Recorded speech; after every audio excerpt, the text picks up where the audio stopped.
Wadia reporter Mehran Chandio Wadia शहर से मशहूर कपड़े ऐं भाणजे वापारी अली रज़ा गुलशहर चावरी ऐं गुल हसन चावरी जो वालिद साहब government boys higher secondary school Badia जे उस्ताद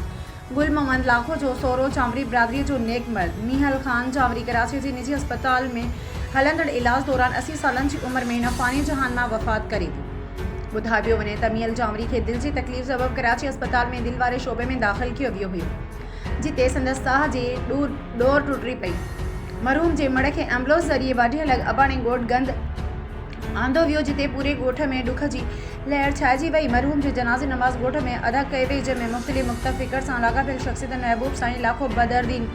सारियो वॾेरो इमदाद अली सारियो सैयद मोहर्रम अली शाह हसनैन अलीहार चांडियो हाफ़िज़ महमूद सारियो ख़ादिम सारियो कायम सारियो गुलजार गुल गोपांग अली शेर सारियो ज़ैब अली सारियो सज्जाद हुसैन फलपोटो गुलाम हैदर फलपोटो मोहम्मद अमीन सियाल अली बख्श सोलंगी निज़ामुद्दीन भट्टी रशीद मीरानी नूर मोहम्मद बुलेदी कामरेड इनायत फलपोटो कलंदर बख्श लाखो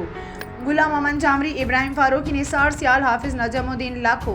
अब्दुल सत्तार सारियो अहमद अली रखण समेत चावरी बिरादरी ऐं ॿियनि वॾे अंग में शिरकत कई जंहिं बाद आलिन अखियुनि सां मड़ खे मक़ामी क़ब्रिस्तान में मिटी मां हवाले कियो वियो। होॾां ॻोठ गुंद जे जामरी हाउस ते ताज़ियत तॾो विछायो वियो आहे जिते अली रज़ा चावरी गुल हसन चावरी गुल मोहम्मद लाखो समेत पोइरनि सां ताज़ियत जो सिलसिलो जारी आहे।